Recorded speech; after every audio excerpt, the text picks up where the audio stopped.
is Björn Jonsson. I'm a senior producer here at DICE.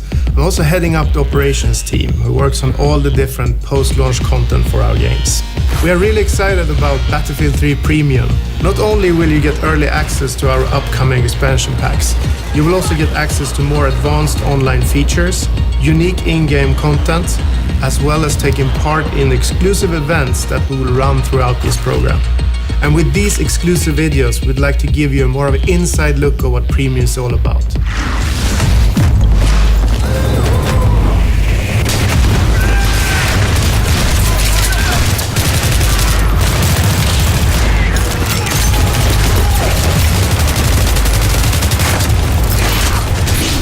I'm Niklas Fegraeus. I'm the lead designer for the DICE operations team, and I'm currently in charge of designing the X-Packs for Battlefield 3.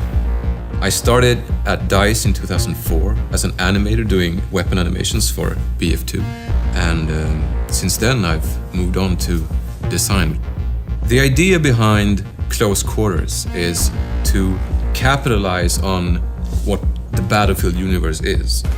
In 1 second you can be an infantryman running through a house, and in the next second you can be a pilot soaring through the skies in a jet fighter. So it has all these very exciting elements, and what we want to do with Close Quarters is to really capitalize on the infantry-focused, tight combat environment. Now with maps that really cater to it. In order to enhance that, we've also introduced what we call HD destruction, which basically means that you can use only your rifle. I mean, normally you would have to use like tank shells and bazookas in order to bring down, these big stone walls. But now it's like plaster, wooden panels, furniture. So you will be like a destruction machine, even only with your carbine machine. It makes everything very vivid and very kind of in your face.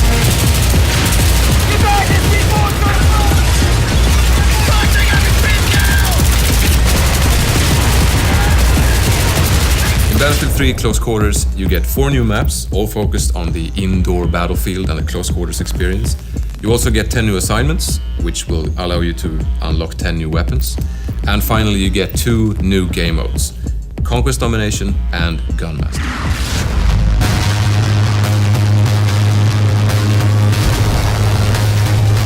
Conquest Domination is the close quarters take on Conquest. You basically have less amount of flags with much quicker cap time. So flags tend to change owners very quickly, but also you have no safe spawns, you don't have any home bases. So it's really important that you keep control of these key areas. And I think squad play is the key factor in achieving victory in Conquest Domination, because it's really important to really maintain control of these areas, because you have no other safe zone, you just need to do that.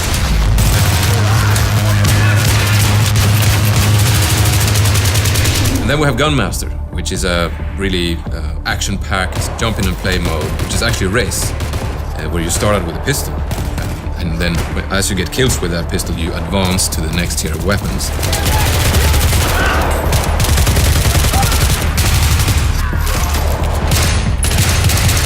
In order to win the mode, you need to go through the powerful weapons and ultimately win by getting a knife kill in the end.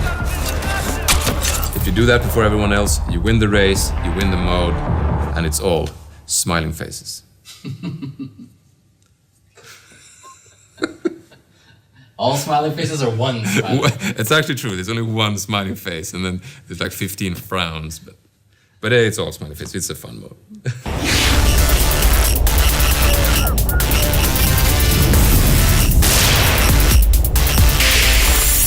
Zebra Tower is our smallest and most action-packed map. It's essentially a skybar on top of a skyscraper.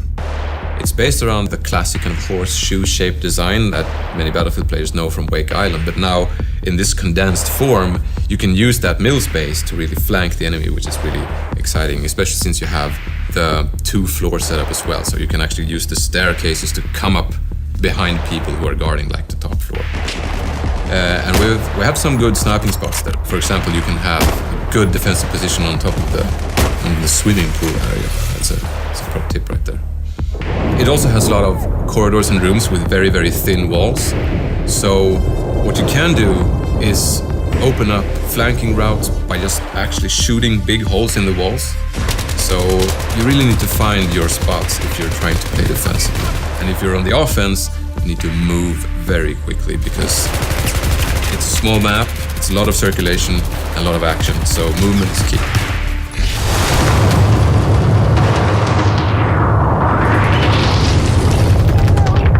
Donnant Fortress is the most varied map. It's built upon this old fort based on a hilltop. So it has this really old stone, catacombish fundamental base. And then they have tried to build this nice, posh, luxurious palace on top of it with lots of art and, nice furniture and things. And now, war has come, so it's partly destroyed, and you have all these big holes and openings that allow for, flanking and going between floors and so on. Gameplay-wise, it has lots of stairs that lead to either flag positions or to the other floor, of course, and also to certain sniping spots that you can have overview of courtyard or big corridors. So I think the best tactic to employ on Donnant Fortress is to use really proper squad play in order to defend the key locations, like the big entrance room, cellar. They have all kinds of entrances, so protecting them needs more people, so a good squad will really be able to lock one of those down, and that's what's going to achieve victory.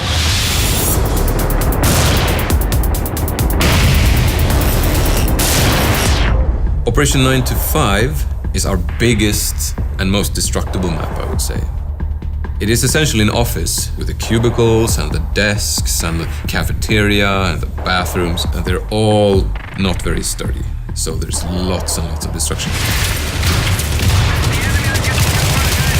You will see someone on the other edge of the office, and he's partly covered by, the cubicles and the furniture, but you will just shoot through that and start putting, downrange fire on him. So it's still close quarters, but it features the longest ranges in the expansion pack, and it makes it really interesting.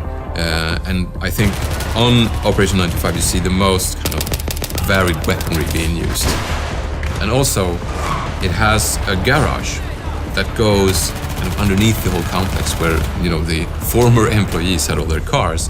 So you can use the garage as a traveling hub, if you will. You can go up that fire escape or through that staircase and end up on the other side of the map. So you really need to mind those extra exits when you play Operation 9 to 5.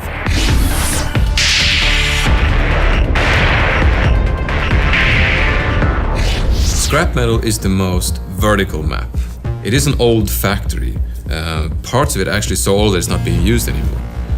It has a kind of a two-fort design where you have one big area, which is actually like a worn-down part of the factory, and then you have the still kind of functional area on the other side. And the thing is, those two sides are connected only through pretty narrow passages. So keeping those under control is really, really key.